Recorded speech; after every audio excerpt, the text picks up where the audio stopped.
Bonjour à tous, je viens tout juste d'arriver à Lyon pour l'étape 17 entre Haute-Rive et cette ville de Lyon où je viens de rencontrer l'ONG Médecins du Monde. Médecins du Monde rencontre et prend en charge 23 000 personnes en France chaque année, dont 97% sont d'origine étrangère. Parmi ces 97% de personnes, 88% ont un accès potentiel aux soins, mais n'en ont pas pour diverses raisons, comme la barrière de la langue, une méconnaissance du système ou difficultés administratives. 5 axes principaux d'un point de vue national mais aussi international, que sont la migration, l'exil, la santé sexuelle, la santé et l'environnement, l'urgence et la réduction des risques. Ces personnes, vous allez les chercher sur le terrain. Alors, comment ça se passe concrètement ? Alors, sur le terrain, donc on a plusieurs missions. Ouais. On a une mission d'aller vers qu'on appelle la mission bus. Donc là, on va à la rencontre des gens pour les aider à retourner justement dans le droit commun et à favoriser leur accès aux soins. On a aussi une mission médiation squat et bidonville. C'est pareil, donc là on va à la rencontre des gens donc dans les squats et les bidonvilles. D'accord. Et on a aussi, donc là où on se situe, c'est le centre d'accueil de soins et d'orientation. Donc là, c'est les gens qui viennent à nous. D'accord, justement, vous me parliez de sites de squat, de bidonville.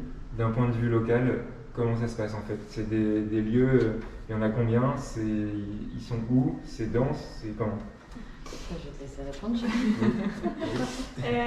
Donc on a en effet cette mission qui s'appelle Médiation Squat Bidonville et on intervient sur toute la métropole de Lyon, donc pas uniquement Lyon même, mais toute la métropole, sur des sites plus ou moins grands. On avait, donc c'est une équipe avec une médiatrice en santé, une assistante sociale et des bénévoles médicaux. On a suivi une quarantaine de lieux de vie en 2019 et en 2020, 25 lieux de vie qui varient en taille. On parle d'habitat informel, ça peut être à la fois des très gros terrains avec entre 50 et 100 personnes, mais aussi des petits campements avec quelques tentes, quelques familles, de l'habitat en voiture, de l'habitat en squat en dur, dans des... voilà. D'accord. Ok. Concrètement, d'un point de vue national, donc quels sont les objectifs de l'ONG Alors, et son fonctionnement, c'est-à-dire avec des bénévoles, des salariés? nous, au sein des 3 missions, ce qui nous rassemble, c'est du coup de favoriser l'accès aux soins de ces personnes qui sont en situation de précarité. On favorise cet accès aux soins en essayant de les ramener dans le droit commun. Et on essaye de les ramener dans le droit commun en les accompagnant et du coup en favorisant l'autonomie des personnes. Ok. Voilà, c'est un peu nos objectifs principaux. D'accord.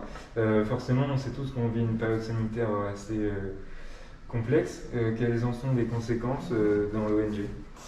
Alors en effet, c'est une période qui a été complexe pour tous, mais aussi particulièrement pour les personnes en situation de précarité et à la rue.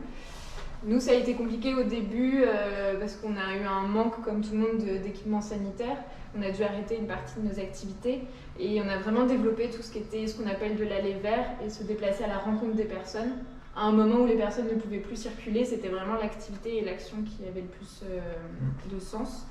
Ça a été une période très impactante sur les lieux de vie des personnes. Donc c'est comment on applique les gestes barrières quand on n'a pas d'accès à l'eau, quand on n'a pas d'accès à l'hygiène, il n'y a pas de sanitaire. Comment est-ce qu'on va chez son médecin quand on n'a pas d'accès à Internet pour prendre son rendez-vous, qu'on ne sait pas si il faut une autorisation, une attestation de déplacement. Il y avait aussi une mésinformation, on ne savait plus ce qui était ouvert, tous les accueils physiques étaient fermés. Les gens se sont vraiment retrouvés en difficulté avec des ressources économiques qui ont aussi complètement chuté, tout le travail informel qui s'est arrêté. Il y a un gros travail d'adaptation. Qui a posé quand même de très grosses difficultés. Tant qu'il y avait la possibilité de travailler. Oui, alors après, toutes les associations de l'urgence sociale ont su rebondir et se sont adaptées aux conditions, au contexte sanitaire, mais ça a demandé énormément d'adaptation des activités et pour répondre à l'urgence. En conclusion, cette ONG Médecins du Monde, nationale, internationale, n'est rien sans la participation active de 200 bénévoles ici à Lyon, mais également 2000 partout en France, dont le rôle est également celui de faire remonter des soucis d'accès aux soins, à différencier des déserts médicaux que nous avons évoqués. Ici, le problème n'est pas l'offre de soins, mais l'adaptation d'un système à la précarité.